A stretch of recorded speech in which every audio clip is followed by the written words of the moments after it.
Ayo, thanks for tuning in to The Source, your source for celebrity news.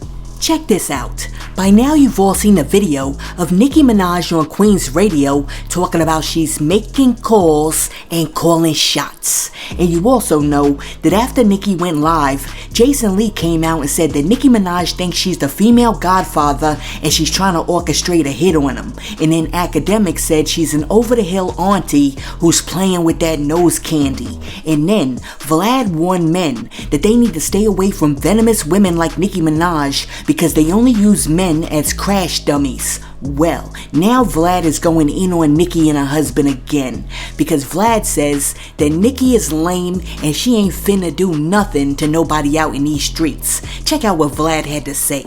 Yeah, I saw that video. What do you think? Lame. Yeah. Lame.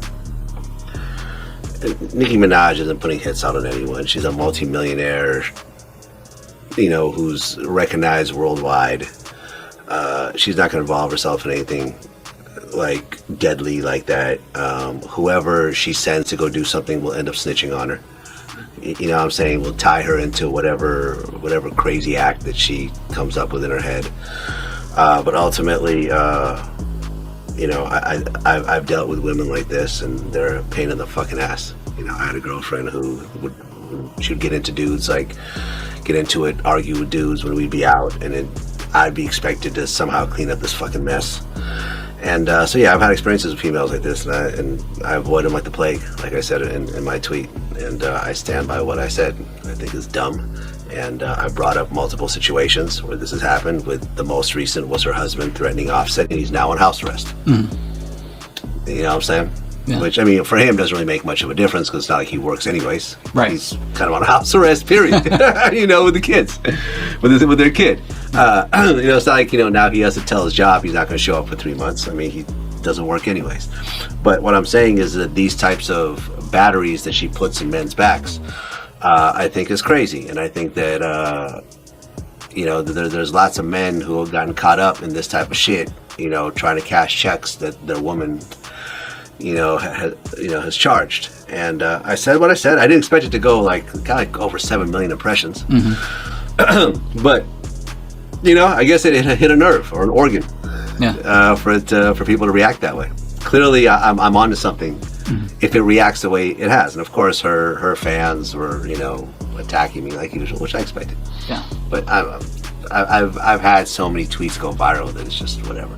Alright, so Vlad is basically saying that he's not scared of Nicki Minaj or her and her husband's empty threats because she's all talk and no action. And if she does try to put a battery in somebody else's back for them to run off like the Energizer Bunny and try to do something, that person is only going to turn around and snitch on her with the quickness. And then, instead of writing bars, she's going to be behind bars like Pretty in Prison Barbie. And she's not built for that. I don't know. Do you think Vlad is right? Is Nicki all talk and no action? Let me know what you think in the comments. But Source, really quick, can you please pull up that female MC's National Threat Assessment Report? Here's my question. Out of all of these females who are out here talking mad trash on their records right now, which one of these females is most likely to back up their trash talk in the streets for real?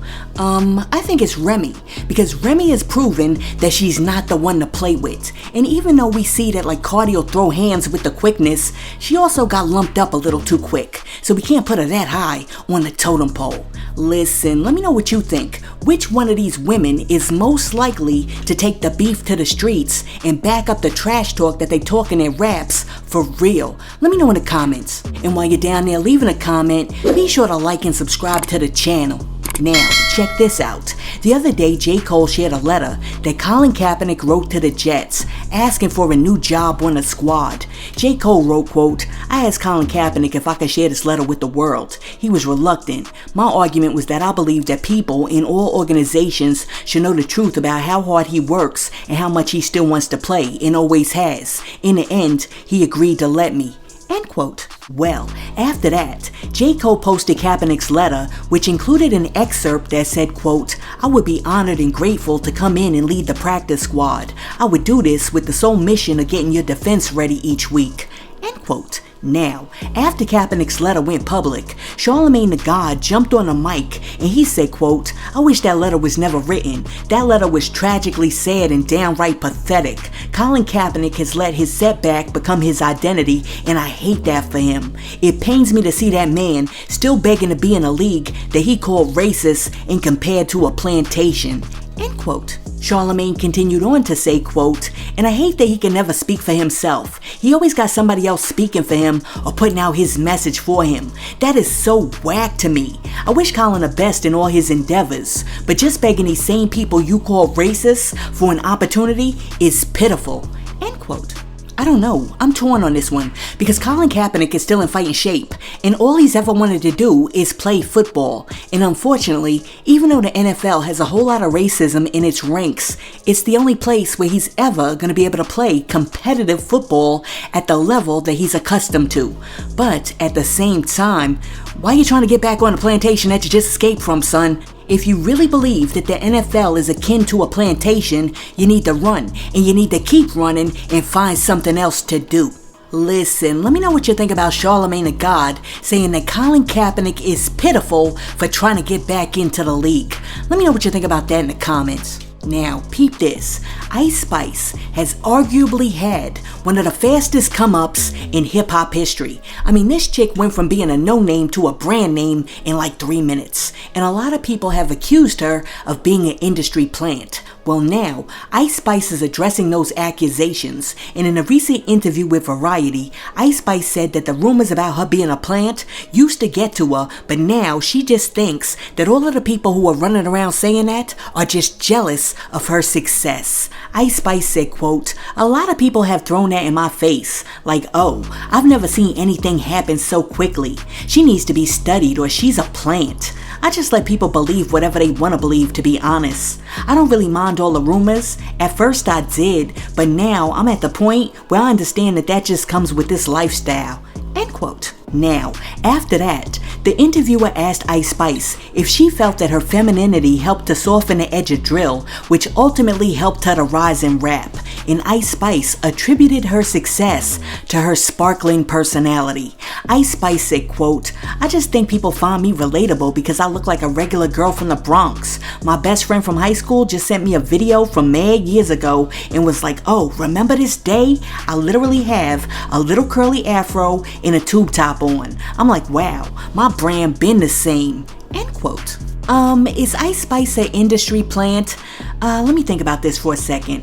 I don't know if Ice Spice is a plant, but I do know that her come up is a sign of the times. I mean, back in the days, rappers used to have to put in mad work. I mean, they had to record the demo, shop the demo, do the showcases, and then pray for a record deal. But nowadays, you drop a song on TikTok, Drake gives you a like, and the next day, you're winning an MTV Music Award or a Grammy. I mean, it's a new world, people. It's simply a new world. You drop a song on Tuesday, you're Artist of the Year on Wednesday, and by Thursday, the kids are like, "We're tired of you already.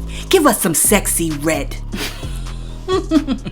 Listen, let me know what you think. Do you think that Ice Spice is an industry plant? Or do you think, as Ice Spice says, her personality is so sparkling that she couldn't help but rise to the top? Let me know what you think in the comments. Now, peep this. As you already know, gunfire erupted at Lil Baby's concert in Memphis on September 7th, leaving a rapper named CEO Jizzle wounded. Shortly after the shooting, the police apprehended the suspected shooter, Kevin Young, and took him into custody. Police said that Young is a known and well-documented gang member associated with the Rich and Ruthless gang. According to the police, he was previously arrested for first-degree murder in 2017 and aggravated assault in 2019. Well, now, police have released additional information about the shooting, and it appears that the shooter, Kevin Young, aka Kato 2 Times, and the victim, CEO Jizzle, actually know each other because they just got finished creating a few songs in the studio. As a matter of fact, CEO Jizzle and Kato 2 Times' latest collaboration, Step Brothers 2, is scheduled to drop sometime this April. Listen, all I can say is that sometimes it be the people you know, and I really think that these two need to go back and change the name of that album from Step Brothers Part 2 to Frenemies Part 2, because I highly doubt they're going to be collabing again anytime in the future. And you know what? They might as well just go ahead and cancel the album release altogether, because there's no way that you could be on the track going rah-rah talking about how you do it in the streets and that you're the #1 thug, and then right after you finish dropping your verse, the dude who shot you drops his verse. I mean, that just doesn't work. Now check it out. The other day, rapper Special Ed was on Drink Champs, and when discussing the modern state of hip-hop, Special Ed said, quote, "NWA brought the age of destruction to our children and our culture. I respect all of them as men, but as an art form, that's where it started. That's where the agenda started, and that's where the destruction began." End quote. Now, after Special Ed said that, Exhibit came out of nowhere and refuted his claims. And Exhibit said, quote, "Man, that's my family tree right there. I don't go out of my way trying to keep people from expressing their opinions on hip-hop, but F this ish. Special Ed, you out of pocket. Don't make it hard for yourself. We still active." End quote. Well, after Special Ed said what he said, and an Exhibit refuted what he said, some of the West Coast finest jumped on the phone with Special Ed to discuss his statements. Check this out. And fuck us. Right. Okay? So they tried to fuck Ed off. The key is he's connected with this West Coast Council, because we love That's what I'm saying. Man, come on. He was the link to the West and the East, self-destruction, hip-hop alliance, all in the same gang. Ed, come on, man. Come on, man. That's why I called you with the homies. I was going to call you by myself. That's irrelevant. Yeah. Amen. And I'm glad you did it. RBX, Big A, Daz, Bailey, Gotti. That's all you need. We gonna make sure you straight, because we love you. Amen. So we gotta watch what we say, cause the littlest shit they gonna pick apart and create a narrative off of it. That's right. Think about these fucking gay people. I don't like them. But then again, I can't let that be known. Right. Let me ask y'all a quick question. We was thinking about having Sway moderate. That's fine. Sway and Tech? Yeah. Sway. Yeah. Sway's my guy. What's wrong with Sway? Nah, nothing. I'm just making sure, like, everything we're doing is aligned. Yeah. Sway Calloway. Yeah. Sway Calloway. That's family. Well, we ain't reach out. We about to reach out to him. Okay. Who is that? We want to have a forum. Wait, who is that? Discussion for all of us. Sway and Tech did my first video. Who's that, RBX? Sway, man. Sway. Sway, nigga. Sway and Tech. Yeah. Okay. Yeah, that's 100. Just as a moderator, so that he can, like, guide the conversation and not take it left or try to connect it. I'm not mad at that. He perfect for that. Right. I concur. He perfect for that. So that's what we're going to do. We're going to do that, and we're going to do it at the Grammy Museum out there in LA. Yeah. Beautiful. I'm coming. I'm going to be there. Of course. Whoever wants to come too, I'm going to ask Curtis Blow to come for sure. Absolutely. But whoever else wants to come and talk and represent us as a people, they're going to be welcome to it. Let me ask this question, though, Ed. What are we representing, though? We're representing the message that we want to resonate. There is no division. We all united, and we want our culture and our people to heal and come from this darkness. How far away is that? Within the next 30 days. We just trying to get it. We got a month. Right. That means we got a month. Now, within that month, we need to clear up this Special Ed, so we could do something like that conversation right now until we clear up this Ed, because that statement you made, cuz, is going further than you think. I think. Well, let's do something like what? Yeah, because the West Coast is pretty upset, cuz, and we gotta let people know. Hold on, homie. That's what we gotta let people know. Like, they talk about, man, what's up? I'm already found it, cuz. Like, hold on. I spoke to Ed. Y'all need to fall back. Yeah, cuz. So, you got to take that into. You got to take that into understanding. That I understand that you want to get your point across. I understand that they changed the narrative. I understand all that behind the scenes shit. You're right. But let's deal with reality. These kids in the streets in the West Coast, they don't get that behind the scenes, cuz, and All they know, cuz, is you said NWA destroyed hip-hop. That's the only thing people saying. And Special Ed said, man, shut up, nigga. He didn't say that, cuz. You ain't hear everything he had to say. And plus, we ain't even see the whole interview, nigga. We don't even know what the fuck led into it. We don't know what. But they didn't listen to that shit. Right. So we can do just what we're doing right now. He has the program for you. You have to talk to the coast. Yeah. You personally have to talk to the coast. Mm-hmm. Let them know you wrong. Yeah. Because Ice Cube ain't responded yet. Dr. Dre will never respond, but that's irrelevant. Right. Ice Cube ain't responded, and he's loud. Yeah. Who that? Nobody has responded, cuz 40 ain't responded. Nobody has responded, and thank God. Well, we in the realm. Big A has the program. We need to respond like this. Yeah. I think we just record some shit like this right here. Yeah.